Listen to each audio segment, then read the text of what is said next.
A black sedan braked so close to the curb that my car rocked. Marcus Vale stood at the passenger window with an envelope in his hand, and the cold of a deadline written all over his face. "Sign these tonight," he said. And the single sentence felt like a verdict. Betrayal sat in the space between the glass and his mouth, not a poetic etch, but a clear, procedural betrayal. Decisions moved from living rooms and late-night conversations into typed affidavits and court motions. I kept my hands on the steering wheel. The journal lay open on my lap, its pages shadowed by amber streetlight. That journal had my handwriting, my cheap coffee stains, a photograph loose between pages. Those things mattered now in a way they hadn't when I tucked them under my coat and said yes to dinner plans years ago. The immediate problem was concrete. Marcus claimed a looming deadline and promised the paperwork would remove my name from the lease and our accounts within a week. If I signed, I lost access overnight. Evelyn, Marcus, using my full name the way he always did when he wanted a polite compliance. This is final. There's no benefit to delaying. His voice was low and measured. He held the envelope with one hand and a slim leather briefcase with the other. The city smelled of wet asphalt and old cigarettes. His colon cut through it, sharp and distant. I felt anger first. Not the abstract pain I'd practiced naming in private, but a thin, precise heat behind my ribs that made my fingers press the steering wheel. I met his eyes through the glass. "You filed already?" I asked. My voice came out small. Marcus did not look surprised. "I filed. There's a motion to transfer the lease. The accounts are scheduled for liquidation unless you contest. Signing tonight spares you a hearing." He handed the envelope forward between the slight opening of the window. Paper rustled. "It's cleaner this way." For both of us, his neat words made one thing plain. This was not a conversation. It was an ultimatum. That clarity pushed me from shock to a tight, practical focus. I grabbed my journal and slipped it under my arm. Push from betrayal to action is a narrow move, but I could always make it. "Marcus, give me time to read." I put the journal on my lap and worked my thumb along the spine. The pages smelled of chamomile tea and old paper. "You can't," I began. He cut me off. "Evelyn, the court date is next Tuesday. If you want something preserved, get an attorney. If not, sign. It's your choice." He tapped the envelope with a clean fingernail. The type of choice he offered was designed to feel like freedom while slamming a door. I dialed Maya before he could finish his sentence. My hands kept moving. Action buffered panic. The call rang twice. Marcus watched without expression. "You recalling who?" he asked Maya. "She's coming." I kept my voice steady. The betrayal had turned into a plan. If lease and accounts could be moved by filing, then physical proof and small objects of claim mattered more than any speech. Marcus's lips tightened. "You can call anyone. It won't stop the filing." He didn't stay longer. He closed the car door and the sedan rolled away, its taillights a neat, distant pair as it turned the corner and left a wet shine on the street. An external event arrived. Maya pulled up 2 minutes later in her old canvas, swathed hatchback, lights cutting the dark. She climbed the sidewalk 3 steps at a time and did not waste a single breath on hello. "Evelyn, what happened?" she asked, scanning my face with the precise attention she reserved for problems she could solve. "Marcus served me a set of papers. He says if I sign, I lose the lease and access to our accounts." I handed her the envelope without showing the pages yet. My throat tightened and then steadied. Betrayal shifted to fear, fear that the apartment would empty, while I stood arguing, and fear that the life I recognized was being turned into a line item. Maya's jaw set. "He filed the motion?" she asked. The practical ground beneath the emotional moment shifted again into concrete stakes. She named numbers I hadn't been ready to think about. Rent account balances, the deposit, utility access. "If you sign now, Evie, you can't get into anything until you go to court. He can change the locks with the judge's order." Her clarity pushed me from arguing to moving. I felt a second emotion shift. Anger cooled into determination. "Then we go inside and get the journal and the photo," I said. My sentences became actions. "I need the journal. The photograph between those pages proves what I told the landlord about my mail. There are bank statements in a box in the bedroom." I named objects because objects made claims hard to argue away. We did not knock. Maya used her key, the spare hanging under their neighbor's potted plant the way she'd taught me years ago. And we slipped into the building like 2 people stealing minutes. The hallway smelled faintly of lemon cleaner and damp carpet. The living room light was off, but the kitchen clock flashed 12. On the counter, the ring lay in a dish where I'd absent-mindedly left it. Seeing it shifted me. The ring was a physical remainder of promises, now an object with legal weight and no obligation behind it. Marcus was already inside when the apartment door closed behind us. He stood in the doorway to the kitchen with the signed decree balanced in his hands and an expression of quiet finality. "Evelyn," he said, "don't make this messy. Sign. Walk away." I approached the kitchen table slowly. The ring sat there, a thin silver band I had worn for years on the wrong hand out of habit. Around it, the room held the usual small items of a shared life. A chipped mug, a stack of unpaid bills, a small potted plant drooping with a faint curl to its leaves.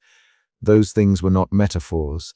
They were potential proof and potential leverage. "Marcus, you filed to transfer the lease," I asked, because I needed him to say it out loud.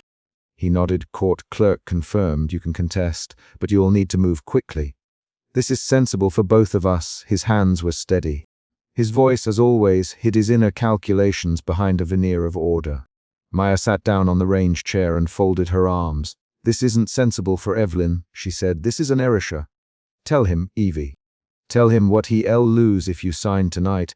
She used my name with the specific warmth she used when she wanted me to feel present. I picked up the journal from under the throw on the sofa. The pages were soft at the corners. I turned them with fingers that trembled only a little. The photograph slipped free when I flipped a page. A corner of an image, my hair windblown at a park bench, Marcus half in frame with his arm across my shoulders from a time when we were not filing motions. The photograph had our landlord's name scribbled on the back in my hand, an ugly, practical detail that might matter. That concrete detail made the photograph a kind of evidence, not memory. Marcus moved closer and reached for the decree. "Evelyn, sign and take whatever you need, but not in front of me. I don't want an argument." His mouth formed the word argument like a thing he wished to avoid. I set the photograph on the table and put the journal in my bag. "You can't just take the deposit and change the locks before I contest this," I said, louder than I intended. My voice changed shape from pleading to plainly factual. "You can't sign away my access to my mail." The phrase felt ugly and necessary. Marcus inhaled. "You can contest in court. Until then, the motion stands. If you refuse to sign, I'll proceed with the transfer." Maya stood. "Then we'll make a record. We'll photograph the journal, the photo, the mail. We'll call your lawyer in the morning. We'll change the account passwords now." She moved quick, efficient. Her hands were steady as she took the journal back out and positioned her phone to photograph the pages. An external event. She called their bank's fraud line and asked hypothetical questions. The line on speaker put a brief pause into the room as a recorded voice asked for verification. We took inventory aloud. "Evie, do you have copies of anything else?" "Maya, there are statements in the bedroom box. There's a signed lease with my name on it in the file cabinet in the study." I listed specifics. I did not reach for any metaphors or sweeping statements about identity. I named documents because naming forces remedies. Marcus watched us collect evidence. He folded the decree and slid it into his briefcase. "You will be served with the formal notice if you contest. You should be prepared." "I can have the clerk expedite." He sounded casual. The threat was procedural rather than theatrical. Maya and I moved through the apartment like people running a quick, precise salvage. We opened drawers, took photos, zipped documents into a small tote. Every action was a response to the emotion root. Betrayal. That betrayal kept guiding choices. Keep the journal, photograph the mail, lock the file cabinet. Betrayal pushed us forward and kept the rhythm of decisions sharp. At the bedroom door, I reached for the shoebox with bank envelopes. The box stuck under a pile of scarves. I tugged at it until it came free. A receipt fell out and caught the light. I read the bank's stamp aloud. "Look, March 15th, automatic transfer. The signature matches mine." I felt an odd steadiness then. Concrete evidence made me less likely to be swept away by rhetoric. Outside, down the stairwell, we moved faster. That movement led to another event. A neighbor's light clicked on, and a voice asked if everything was all right. Maya called down. "We refine." "Thank you," a short exchange that kept the night anchored in the building's ordinary life. We returned to the kitchen and found Marcus standing over the table. He had the signed decree and the ring still in the dish. He placed the decree down and slid the ring across the tabletop toward me as if offering it for a signature. His face did not show triumph. It showed finality. "Evelyn," he said again, slow and precise, "choose. Sign and leave quietly, or contest and make this public." I could have argued again. I could have shouted or begged. Instead, I did something that felt like the only truthful action available. I rested my palm on the ring for a moment, and then let my fingers close around the band and lift it. The metal was cool. Maya's breathing was a soft, steady counterpoint behind me. I set the ring down on the table and did not put it back on. I did not sign the decree. That refusal was not a grand speech. It was a small physical refusal to confirm a document's claim on me, simply. I refused to sign away access to myself through an immediate legal form. Marcus stiffened. "You will regret this," he said. "Marcus." Maya, standing between us, voice flat and firm. "Evelyn won't sign tonight." Then to me, softer. "We make copies. We get the lawyer. We change the passwords at dawn." Marcus folded the decree again and put it into his briefcase. He glanced at the ring, at the journal, at us. "You'll all be served," he said, and this time the statement carried no invitation. He left as evenly as he had come, his footsteps measured on the stairs. After the door closed, a different sound filled the room. The kettle clicking off in the kitchen, a neighbor's shower running, distant traffic. I sat down at the stairwell landing and pulled out the journal. My hands were not unsteady, but they moved with the slow focus of someone documenting an event. I wrote the first line of what I knew would be the final journal entry. "I stopped mourning our marriage tonight and started missing the person I used to be." The sentence felt practical and specific. It named a change and placed it in time. In that stairwell, with humidity clinging to the banister and the smell of tea in my coat, I felt another emotion shift.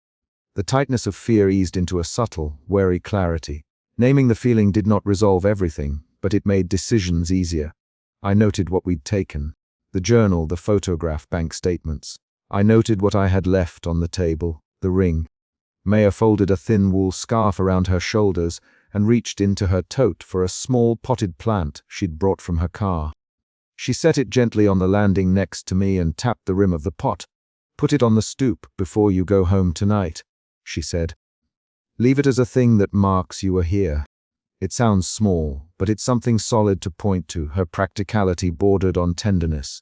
We walked downstairs into the rain, slicked street under an amber lamp. The city reflected like glass. I carried my tote with the evidence and the journal inside. At the neighbor's stoop, I placed the potted plant near the door and straightened the leaves with careful fingers. The plant's soil smelled like wet earth and fertilizer. Rain hit the leaves and made small, audible pats. That single deliberate motion, the planting, was not a symbolic flourish. It was a small, recorded habit that would allow me to point to an action the next morning. I left something here. I acted. An external event occurred. A neighbor stepped onto the stoop with a blanket, looked at the plant, and nodded at us. "Good on you," she said. Her voice was a plain human acknowledgement that carried no sermon. I said thank you. We did not go home that night. We sat in Maya's car and drank cheap instant coffee from a thermos as the rain eased. We made lists aloud. Lawyer calls, copies to make, passwords to change, who to notify about mail. Each item pushed the night's emotional momentum into tasks. Betrayal had launched the conflict. Fear had sharpened into concrete action.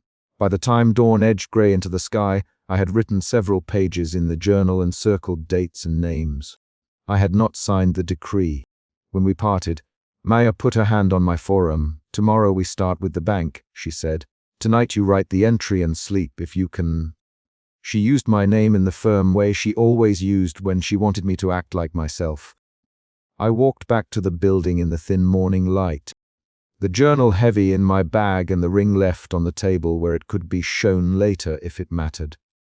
The final line I wrote that night did not grandly declare a new beginning. It recorded a concrete fact. I refused to sign the papers tonight, and I left the ring on the kitchen table.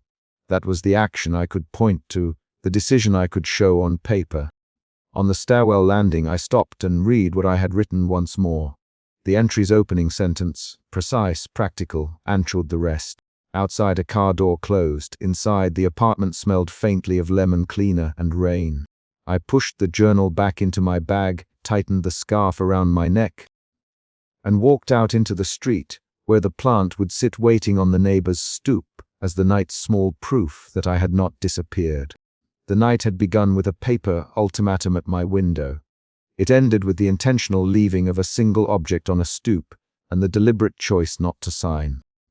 The immediate conflict had been resolved for the night. The larger legal fight would come in court. For now, the acts were simple and concrete. Photograph, collect, refuse, leave the ring. Those actions were the evidence I needed to begin reclaiming the life the papers tried to redefine. I put my hand against the journal again before I closed the building door. It smelled of tea and rain and my own handwriting. I did not think of dramatic transformations. I thought of lists and phone numbers and a plant on a stoop that proved I had acted. I locked the door behind me, and the stairwell held only the faint echo of our footsteps. Outside, the amber lamp glowed, and the city cleaned itself with rain. I walked away with one concrete fact I could show on paper and the first line of the final entry freshly inked. Tonight I stopped mourning our marriage and started missing myself. The line was not a promise. It was the record of a decision I had already made in action. The buzzer sounded and a flat hand pushed a stiff envelope beneath my apartment door. I grabbed it with damp fingers and saw the red stamp through the paper, certified final, and the first word that rose in my chest was betrayal.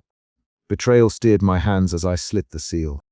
The single sheet inside was a signed decree that made the separation legally official and set a date for me to leave the only home I had unpacked into over 10 years. I stood over the hallway tile and read the paragraph that cut shared addresses and set a 45-day vacate deadline. The paragraph named an address to surrender, listed joint accounts, and included a clause that required me to remove my name from utilities within a week. The decree was precise. The action it demanded felt violent. I folded the paper along the crease Marcus's lawyer had likely chosen and felt my breath shorten into a measured, hot sound. This is where the conflict lived now. Not the marriage in memory, but a timetable that erased our life together. I shoved the decree into the pocket of my worn coat and walked back into the living room. Boxes leaned against the sofa like unfinished sentences. My journal sat on the coffee table, edges softened by years of thumbed pages. I set the decree beside it and watched the lamp light catch the ink. I called Marcus once, and the line went straight to voicemail. I left a clipped message. "We need to talk about these terms," no answer. I called the number listed for his lawyer. Clara Reed picked up on the second ring and spoke in a voice that treated late night like a normal hour. "Ms. Hart." "Clara, the terms are standard. We can schedule a meeting Monday morning." Clara's cadence held no softness. Her words fell like procedure on a table already being cleared. I hung up and found my throat raw. The moment slid again from shock into a narrow panic. My hands remembered how my fingers had fit the rim of my mug when I needed steadiness. I made tea without taste. Panic thinned into a resolve I had not allowed myself until the decree arrived. Now resolve moved my knees toward the boxes. Maya arrived with a ceramic thermos and a canvas tote that smelled of rain and bookstore paperbacks. She let herself in with the spare key I had given her last year and set the thermos on the kitchen counter with a firm thud. What happened? Maya, and she did not sit. She began opening boxes as if they were problems with seams. "A decree," I said, and I pushed the paper across the table. "It says I have to leave in 45 days and remove my name from everything in a week. There's a clause that severs shared addresses immediately." Look, I tapped the paragraph so her eyes could find the exact sentence. Maya read the sentence and exhaled. "This is clean, Evie. They want you out before you can make noise." She folded the paper and set it under a stack of receipts. "Okay. First, breathe. Second, we call your contact at the tenant board. Third, we find what's actually required: wiring, keys, mail. I'll call my sister for storage." She moved fast. Her foot tapped in short, practical beats as she opened my laptop, typed a name into contacts, and spoke my options into the room. I listened to every line she said because action was a kind of anchor. While we hauled a box labeled "kitchen" into the hallway, a thin photograph slipped from between two napkin packets and landed face down on the carpet. I picked it up with the heel of my hand.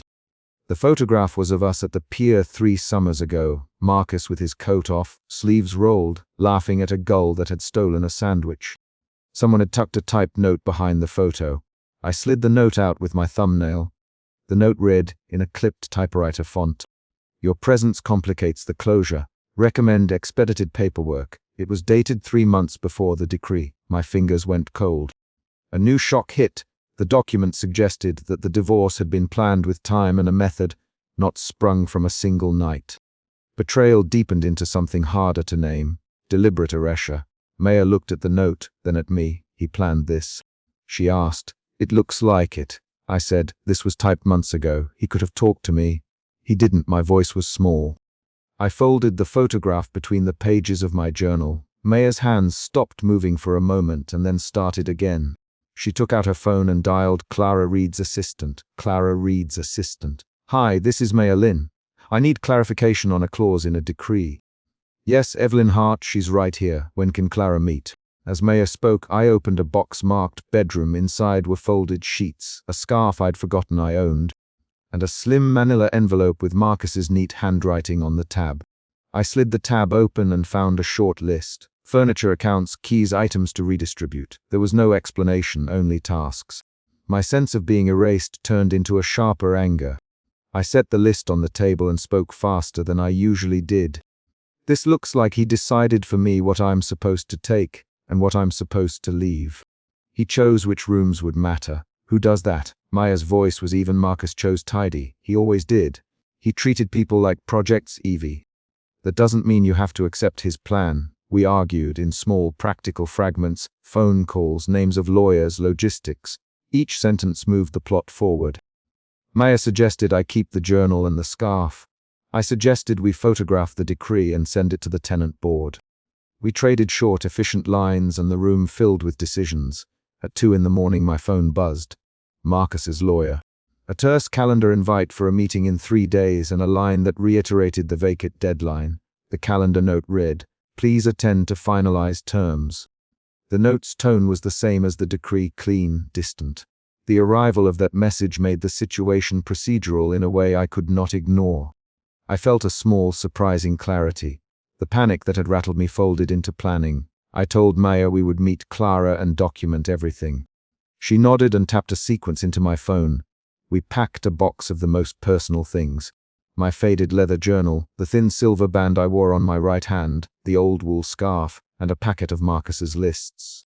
I put the ring into the journal and zipped the bag closed. The action of placing the ring inside felt like an act of protest and protection at once. When I reached for the box marked books, my fingers brushed a folded receipt that Marcus had kept. On the receipt was a bookstore name and a date, 2 weeks after the typed note. The receipt listed a purchase, a single paperback about home repair. It was ordinary, but the dates formed a line I could read. There was momentum behind his planning. Maya set the thermos back on the counter and said, "We file for an extension at the tenant board. We get a restraining line on any change of utilities without mutual consent. We schedule Clara and we bring witnesses. Marcus won't like witnesses." I said, "Then bring more witnesses." Maya replied, "Bring the facts." She reached across the table and squeezed my hand. Her touch was a concrete support. Knuckle to knuckle, not an idea. At dawn there was a soft knock at the door. I opened it to find Marcus standing in the foyer beneath the muted building light, his heavy wool coat buttoned and his briefcase in hand. He looked the way he always did, precise, measured, the crease between his brows in place. My mouth tightened. The sight of him made the earlier notes of planning feel not like anonymous machinery, but a choice he had made. Maya was behind me with a stack of documents. She did not move from the doorway. "Evelyn, Marcus." His voice was low. "I wasn't going to disturb you tonight, but the papers had to be delivered. We need to finalize these matters calmly. You had them typed months ago." I said, "You didn't speak to me. You made lists like I am inventory." My words came out clean and quick. Marcus lifted one shoulder. "I offered you the chance to be reasonable about time and process." "I wanted order." Maya cut in. "Reasonable. Marcus, you sent a typed note recommending expedited paperwork. You put a deadline into a legal document. How is that reasonable?" Marcus's eyes flicked to Maya, then back to me. "Maya, you were not part of this process." "Evie, I asked for clarity." This is better for both of us, better for you. I said, you get a tidy end. I get to pack up my life on a timetable you chose. Marcus closed his mouth, then said, you can take whatever you want, that is yours. Sign these forms and we close the chapter. Sign what? I asked. You have a clause here that severs the shared address immediately. Do you expect me to be gone before I can find an apartment? The clause protects your privacy and mine, Marcus. It's standard. He pressed a thin envelope across his palm toward me, like handing over a receipt. Standard for you. I felt anger slip into another emotion. Steadiness edged with a need to be seen. I met his eyes. Marcus, you chose to do this without talking.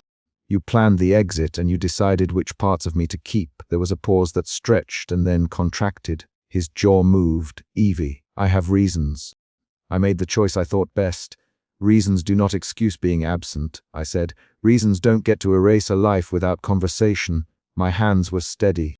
Saying the words made the room smaller and sharper. Maya stepped forward. Marcus, you scheduled Clara to finalize terms in 3 days. Evelyn will be accompanied. We will document the delivery, the clause, everything. No surprises. Marcus's face didn't change much.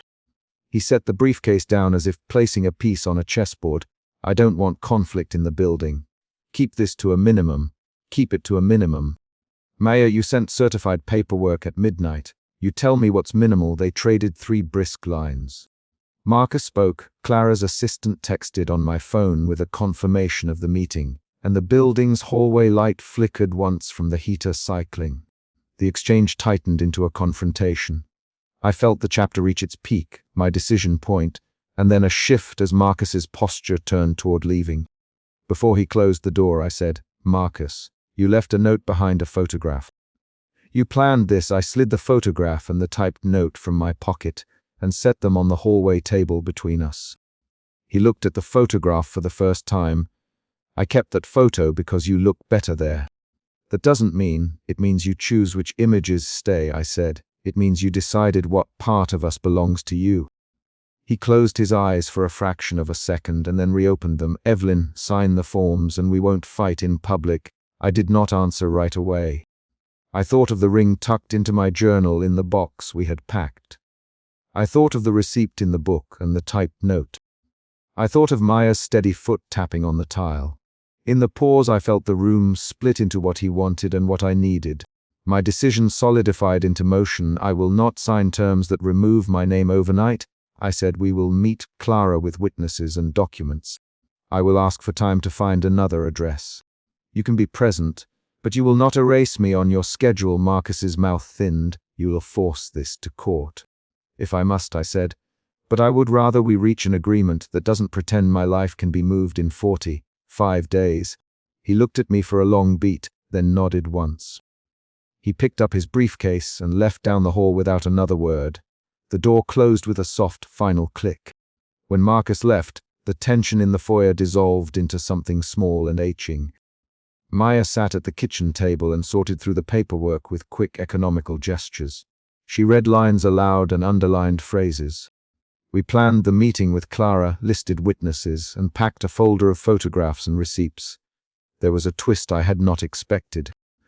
In Marcus's briefcase, when he set it down, a folded postcard slipped from the side and landed near my foot. I picked it up. The postcard was from a clinic I had visited once for a routine test. Marcus had kept the date of that appointment in his notes. The card suggested he had known private things I had never told him in conversation. The discovery widened the questions I would have to ask Clara. It also meant I needed witnesses for what Marcus knew and why. We scheduled the meeting for Monday morning. Clara confirmed via email and attached a proposed timetable. The lawyer's tone stayed procedure. First, human, heat absent. I closed my laptop and went to the box where I had put the ring. I opened my journal and slid the thin silver band onto the page edge, then wrote a short note to myself. I will not allow the timeline to decide who I am. The sentence felt dangerous and small at once. I moved the journal into my coat pocket and zipped it shut. Before I left the apartment for a walk to clear my head, I paused at the building stoop. A neighbor's potted geranium sat on the step by the mailbox, its leaves glossy with rain from earlier.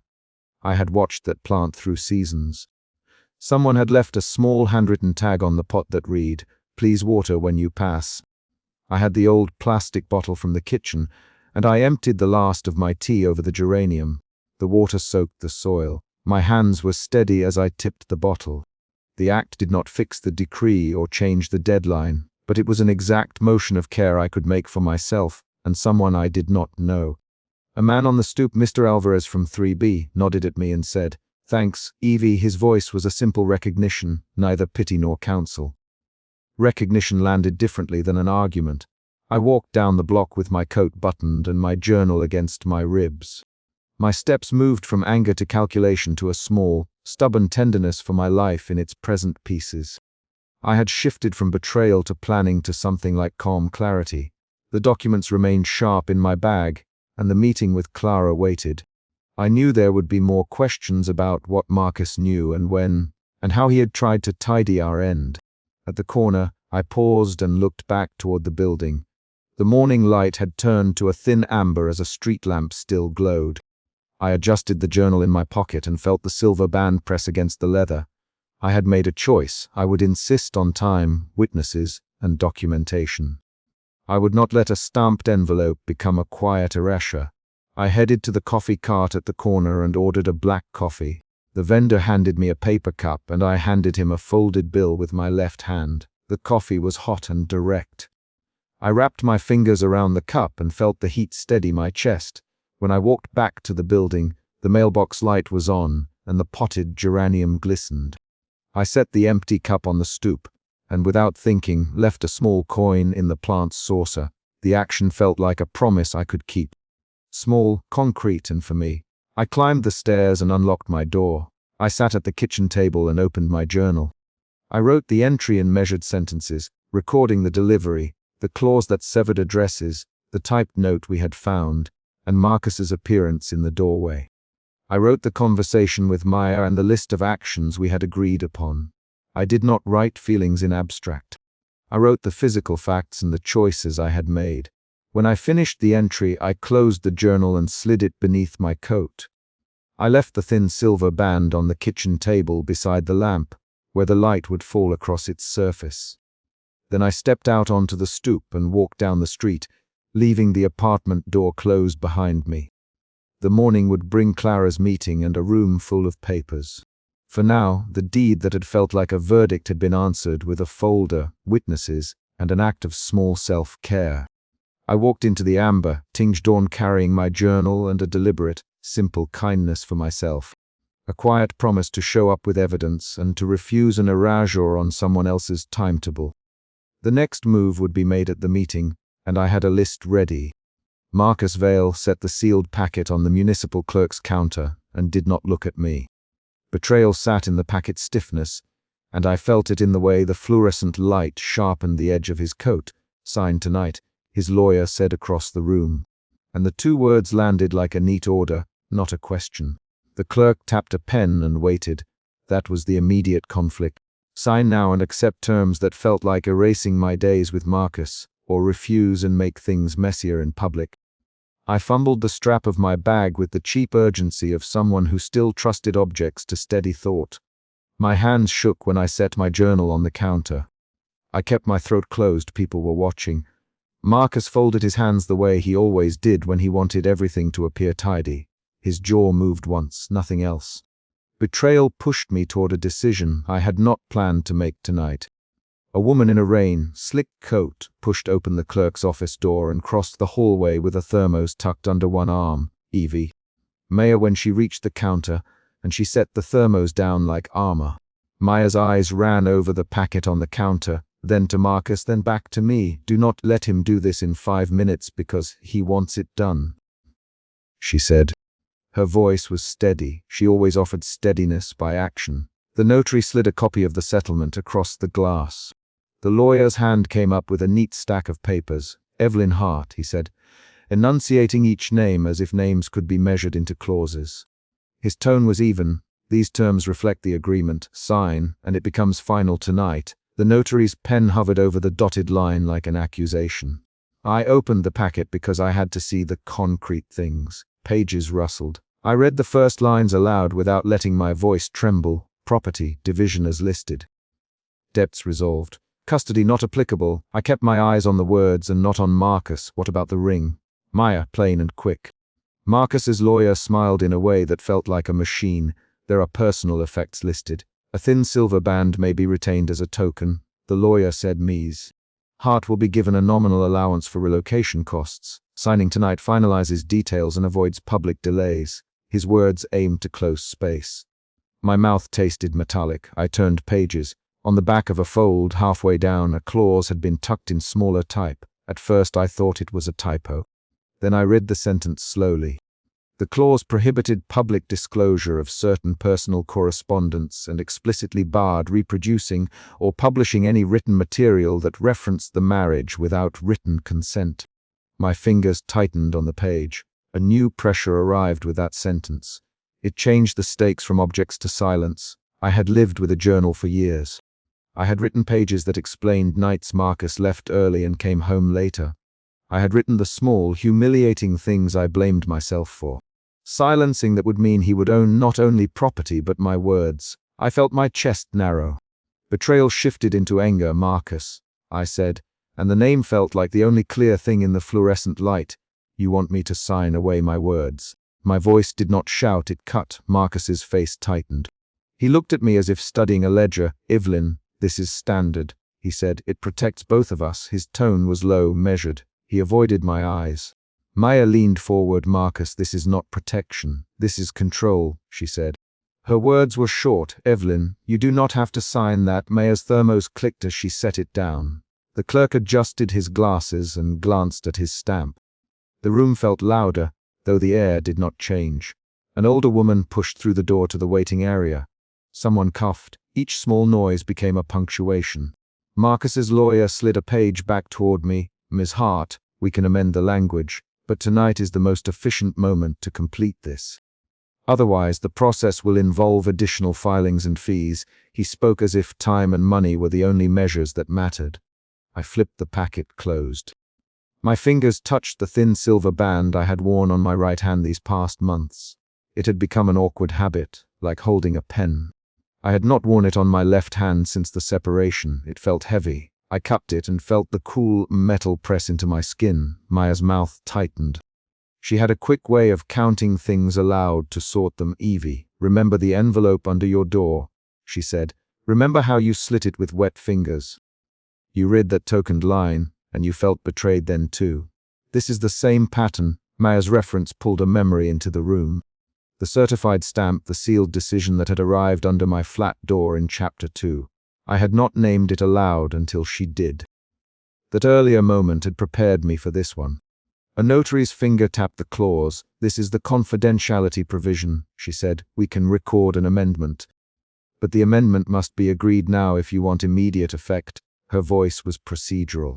Marcus folded a corner of his paper. Evelyn, he said, slower now. You can take what you need from the settlement. It is fair. He was trying to use fairness as leverage. I stood up. The chair scraped the floor. People turned. My heartbeat pushed against my ribs so clearly I thought someone might hear it. I took off my faded leather-bound journal and placed it on the counter in front of me with both hands. Marcus, I said, and the name was the hinge of my choice. I won't sign away my words. I set the thin band on the page near my journal. Silence arrived like a drawn breath. The notary's pen stopped. The clerk's hand rested on the stamp. The lawyer's smile dropped into a neutral line. Marcus's jaw creased. Evelyn, this is unnecessary, he said. You are making a scene. He used the phrase as if it were a description and a weapon. Maya leaned close to the glass. Make the scene, she said. Make him work for the silence he wants. Her foot tapped once, twice. Then the argument began. It moved quick and tight, each line a cut and a reply. Marcus, you put a clause in that keeps me from showing a single letter. I said, why? Evelyn, you know why? Marcus answered, it isn't about possession, it's about privacy. Maya, you used privacy to hide decisions he made at 2 in the morning. That's not privacy, that's a veto. Marcus, the lawyer interrupted. Ms. Hart, this language is common. If you refuse, the consequence is delay and additional costs. Marcus, I said again, and the name helped me square my shoulders. I will not sign that clause. I pushed the packet back toward him. The lawyer reached for the packet. Evelyn, listen. "No, Maya," and then she said Marcus's name like a verdict. "Marcus, why bar her from writing?" Marcus's face did something I had not seen in months. He faltered for a beat, the rigid line between his brows relaxing into something like calculation. "This prevents exploitation," he said finally. "It prevents sensationalism. Or it prevents truth, Maya, or it prevents Evelyn from defending herself." "Which is it?" Her eyes met his. An outside voice cleared her throat. Someone at the back of the room said, "Is this a private matter or do we need security?" The clerk looked toward the door. The room's tension escalated in small, concrete ways. Maya and I exchanged a look. She offered me the thermos by way of support. I took it and held it with both hands. The warmth grounded me enough to see the next line.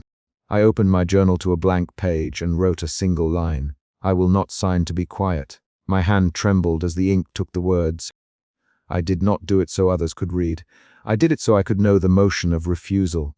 Marcus's lawyer reached for the pen. "If you refuse, there will be additional filings." He sounded like a man offering a menu. "Then file them," I said. "File them tomorrow." "I will not be intimidated into silence tonight." My voice did not break. Maya moved to the counter and placed her palm flat on top of the packet. "We can call your editor, Evie. We can ask for advice. We can get a lawyer who actually reads what she writes." She looked at me and then at Marcus. "You can't keep her mouth shut with a page of small print." Marcus's response was slow. "Evie, this is not about stopping you from speaking. This is about preventing harm to both of us, to both of you." "Maya, who decides what harm means?" "Marcus, you decide." The notary tapped the glass again, louder this time. "Sir, I need the signatures." Her voice was official and not sympathetic. I leaned forward and spoke into the glass like someone trying to be specific in a noisy room. "Marcus, put the packet back in your car. Don't ask me to sign tonight." The line between us felt hard and small. He stood very still. He looked at the thin silver band in his palm, then at my journal on the counter. He folded his hands the way he had when he wanted decisions to look ordered. "Evelyn," he said, and for a second his voice had a softness that confused me.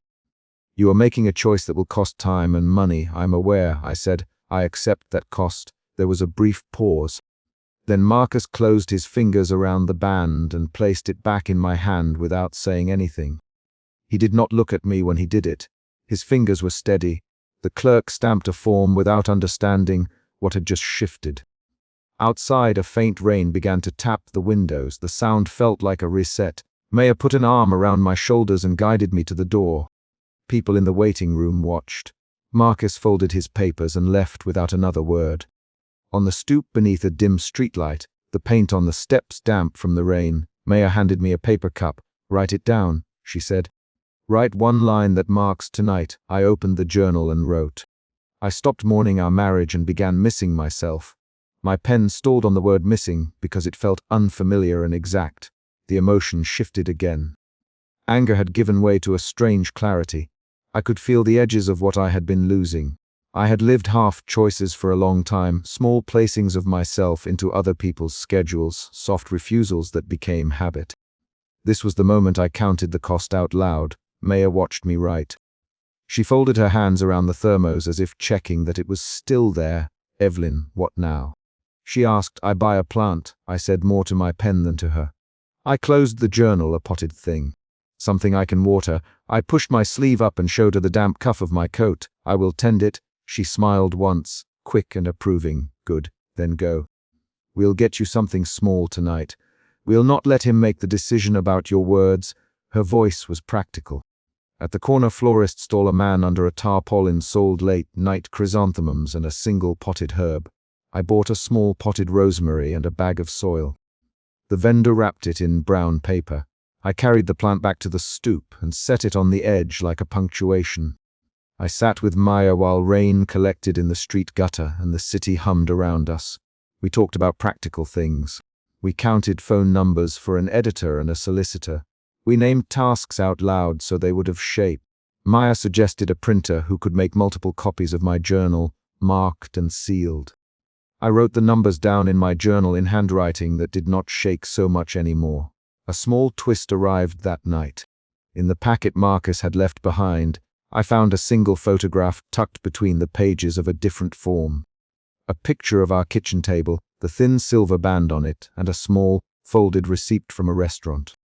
Someone had photographed the objects that mattered and kept them in a file. I held the photograph under the streetlight. It made that part of our life feel observed in a new way. That detail changed how I thought about the clause. It was not simply about future words. It was about controlling the record of small, ordinary proofs. Marcus took a picture of our ring on the table. Maya, surprised, why keep that? To catalogue, I said slowly, to make things tidy. To make sure nothing about the life is sloppy. That photographic detail pushed me. It made the clause look like the end of a ledger and the start of a locked drawer. I pressed the photograph into a pocket of my coat. I would keep it. I would show it to a lawyer. We stayed on the stoop until the rain eased. Then Maya walked me back to my flat and helped me set the rosemary on the small ledge by my door. I washed my hands in a sink that still smelled faintly of lemon dish soap and folded a damp towel. The action of caring for something small felt like a promise I could keep without fanfare. Before I closed my door, I took my journal and wrote a second line. I put the ring on his palm and left the clause unsigned. I wrote it as a record of the night's choices. The final paragraphs of the day's entry were concrete. Phone numbers, the florist's receipt, the photograph pressed between my pages, and a short plan to call an editor in the morning. I wrote the plan down because plans become things when they are written. I did not sleep much. When I lay down, my hands remembered the motion of placing the ring in Marcus's palm and the feel of the band against my skin. Those were specific bodily memories. I did not let my mind expand into theatrical ideas of destiny or rebirth. I stayed with details, the press of the ring, the taste of the thermos, the notary's pen scratch. Those concrete things kept me steady. At dawn I woke with a small, focused ache that was not grief for the marriage but a dull hunger for a self I had set aside. That hunger felt actionable. It wanted to be fed with small, reliable tasks. I dressed in a worn sweater and a scarf Maya had once lent me, wrapped my journal under my arm, and carried the rosemary onto the windowsill. I put water in the plant's saucer. I made a list of calls. I put the photograph where I could see it. The chapter ends on a concrete decision. I had refused to sign the clause that would silence my words, returned the ring in public, and left with a potted rosemary on my stoop and a plan to protect my writing. Marcus left the clerk's office with his papers. Maya and I left with a thermos, a photograph, and a list. The stoop held a small green thing that required attention. My journal held the night's 2 lines. The world did not promise neatness. I promised small acts I could complete. Emotion root. Betrayal shifted to anger and then to clarity. The choice to withhold my signature was not a speech. It was a motion I made with a ring in my palm and a journal on the counter. The chapter resolves itself in a scene tied to action. The public refusal, the ring returned, and the purchase of a plant to care for. That refusal closed the immediate conflict and left a clear next move. Call the editor and consult a solicitor. The next day would be busy. The packet would not be signed tonight. The envelope hit the floor with a dull thud while I was still writing. Betrayal arrived as a small late-night package. Padded, wrapped, anonymous. I pushed back from the table, the journal open in front of me, and my fingers smelled of ink and chamomile. I stood and pressed my ear to the door to make sure no one waited beyond the hall. My hands shook when I slit the tape. The ring was nested inside tissue paper like an item returned to inventory. A short, typed note lay beneath it.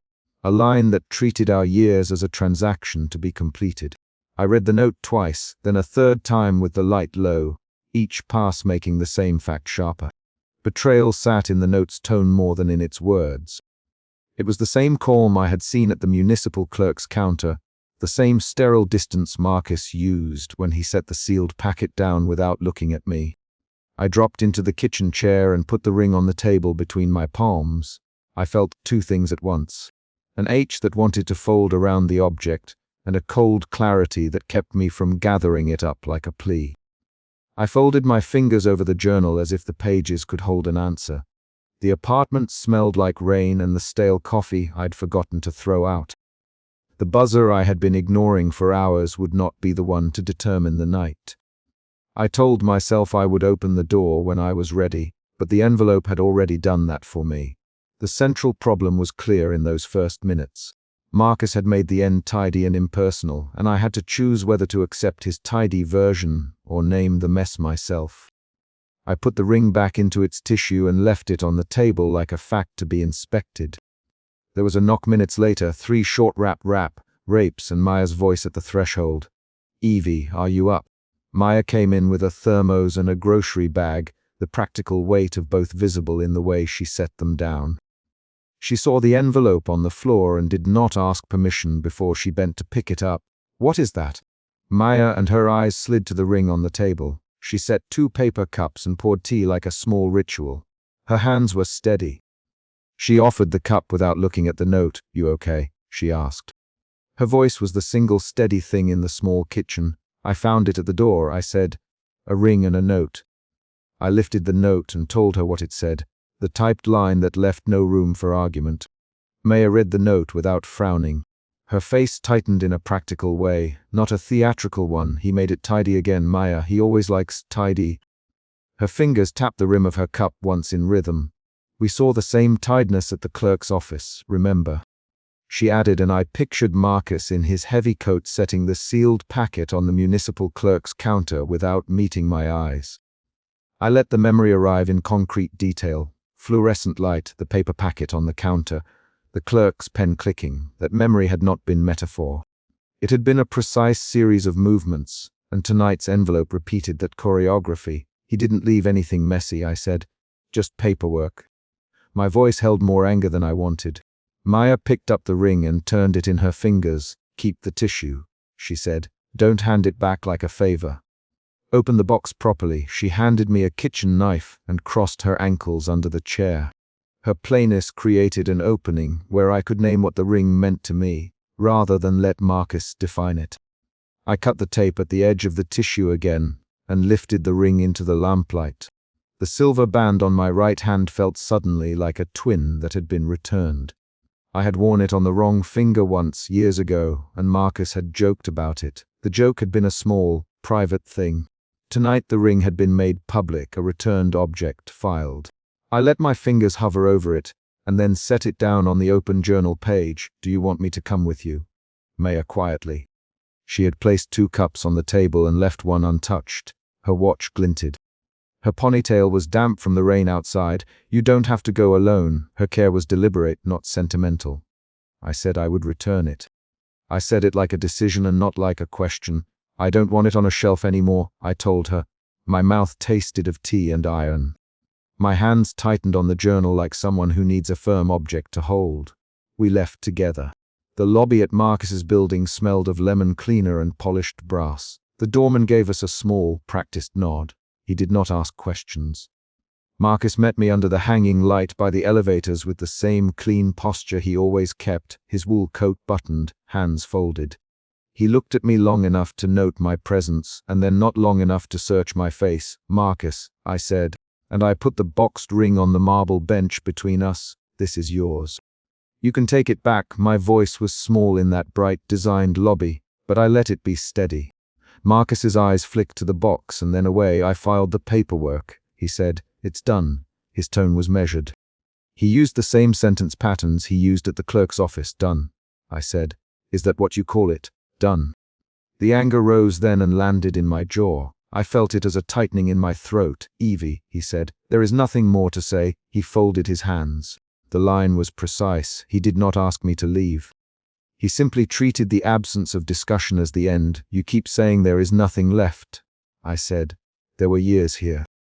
Marcus, do you remember the night you left the car lights on, and we sat through the rain till dawn?" I put the memory into a single concrete image. "Do you remember the pasta my mother made that you refused because you said it wasn't for you?" I kept my sentences short. Each one had to hold a small fact. Marcus's expression did not change. "I remember what I need to remember," he said. "I don't want to reopen things." His voice was flat and clipped. He avoided eye contact the way he had in the municipal clerk's office, as if distance could complete the closure. There were 3 sharp, quick exchanges after that, each line fast and short. "Marcus, look at me." "I am looking at you." "Then tell me why you are doing this." "Because it's the reasonable path." "Reasonable for whom?" "Reasonable for the life I need. My life." "Evie, stop." "No, Marcus." His patience was a shield. My questions, my naming of specific nights, did not enter the space he inhabited. He offered me the same clean end I had already read in the envelope. That mismatch, the way his measured refusal left jagged edges in me, changed something. I felt anger harden into a new object. Not just rage at him, but the realization that hoping he would change was a waste of energy. I left the lobby without the ring. I walked the steps down 2 at a time while water ran off the hood of my coat. The cold air pressed at the back of my neck and cleared my face enough to let thought move. I remembered the packet at the municipal clerk's counter again, and the clerk's pen clicking like a small hammer. Back at my apartment, Maya had a bundle of folded, older pages on the sofa. She set them on the table like a bench of evidence. "I kept these," she said simply. "You meet her when you were packing for that job, remember? You don't let me lose these." She pushed a stack toward me so that when I opened them, I found my own handwriting from years before. I read a line I had half forgotten. "I would rather be clumsy and real than precise and absent." The sentence hit me like a small mirror. It reframed everything, not the marriage as a single unit, but the particular way I had been precise and absent from myself. The twist was specific. The grief I'd been naming as the marriage began to look like grief for the parts of myself I had shelved. I said the line aloud. I wrote that. I sounded stunned. Maya wrapped her arms around herself and smiled the quick, sharp way she has when something settles where it should. "You did," she said. "You used to write about how you wanted to keep a class even if it meant being late to dinner. You wanted a plant on the balcony. You wanted to paint the kitchen counter once and didn't because someone said it wouldn't match." She named small, concrete items, plant pots, a paint color, a missed class. Each was a factual memory, not a general feeling. Each item moved me toward clarity. The first emotion shift, betrayal to anger, had come at the lobby. A second emotion shift happened here. The anger softened into recognition. I touched the sentence in my handwriting and felt a new direction under my skin. For the first time in months, I could see what I was actually missing. Not only a partner, but a pattern of myself that had been lent away. I made the decision that would become the chapter's peak. I set the ring on the journal's blank page and pulled the pen toward me. My hands did not tremble now in the same way. I felt a fierce steadiness that was not grand, only exact. I would write one final entry that would not explain Marcus or ask him to change. I would write to myself about the small things I had given up and what I intended to retrieve. The lamp above the table threw an amber pool onto the page. I wrote in short lines. I wrote, "This is not about the ring. This is about the nights I let a decision be made for me. This is about the plant I never bought because someone else disliked the color. This is a last inventory." I paused after each sentence and read it aloud to make the words land physically in the room. There was a moment mid-entry when my pen hesitated. I thought of storming back to his building and demanding better language, but the pause held me. This was the climactic moment, not the confrontation with Marcus, but the act of choosing my own language. I made a conscious decision to place sentences that named small, recoverable things. I made choices about verbosity, about what to keep in the journal's light. Maya watched me write. She did not speak. When I finished the page, I laid the pen across the paper and let out a breath. My mouth felt dry. The finality of the act surprised me with relief, like a small gasp. The emotional cadence of the room moved from heat to something cooler. My shoulders dropped a centimeter. That page was the chapter's climax in a precise, internal way. I completed an action that would change how I lived next. I did not shout or make a grand proclamation. I closed the journal and set the ring beside it, not as a pleading object, but as a closed account. I took a photograph of the page with my phone and sent it to Maya without text. She replied with a single thumbs up, and then she put her hands in her pockets and stood by the window. We boxed a few things while the kettle cooled. I selected 3 coats to donate, 3 plates, a chipped mug Marcus never used, and a photograph of the 2 of us at a restaurant where he had been distant. Each item became a verb. Pack, tape, label. Each tape strip on the box sounded like a small ceremony. Maya carried the boxes to the hall and left room for the ring on the kitchen table, as though setting aside facts for later verification. There was one more reveal. Inside the bundle of old pages, Maya had kept a folded slip where I had scrawled a class schedule and, in the margin, the name of a painting instructor I had once admired. The smallness of the memory felt like a key. It explained the earlier packet at the clerk's counter in a new way. It had been his chosen end, but not the only one possible. The twist here was not about him changing. It was about me seeing choices I had left behind. I asked Maya to photograph the journal page so my words would exist outside my chest. She took the photo with careful framing. The ring at the lower right, the pen lying across the finished entry, the lamp casting amber highlights. Her shot kept the scene factual and uncluttered. The last external event was quiet. The knock at the door as the morning light began to thin. A delivery person left a small potted plant on the stoop with a damp tag, exact and ordinary. I had bought it last week and almost cancelled the order when I thought Marcus might make a scene. The plant's soil smelled of the rain that had come through the night. The leaves were small and bright. I slipped the plant into my coat and told Maya I would walk for a while. She wrapped her old wool scarf around me and took a picture of me before I left, the journal page visible on the kitchen table in the background. "Evie," she said, "this is yours. See it like a confirmation, not a demand." Outside, the street was wet and reflected the amber of the streetlights. I walked under the same light that had glinted in the car window where I used to replace small conversations. I kept the plant cradled in both hands, and when I turned to look back at the building for a second, Maya appeared in the doorway watching me go. I did not look back twice. I walked with the journal entry copied into a note on my phone because I knew I would need the words in other places. On a bulletin board in an email, spoken aloud to a counselor if I wanted. The choice to duplicate the page was practical, not mystical.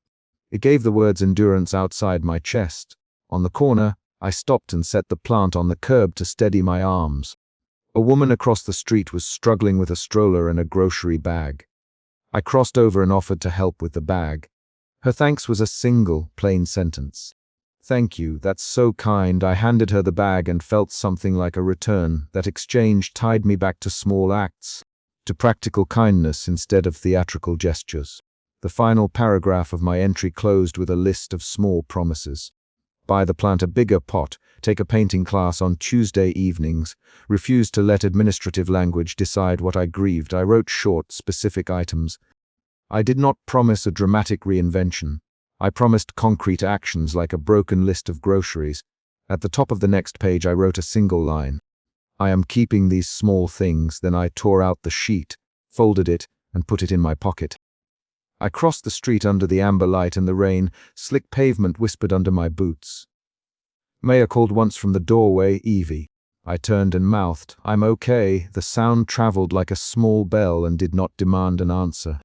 I walked away with the plant in my arms and the journal page on my phone.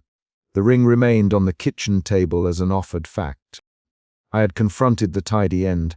I had returned to the woman I had been in small ways, and I had completed the last entry without asking for permission. The night gave up its edges to dawn, and the last sound I carried was the soft scrape of my shoes on wet concrete as I walked into the light.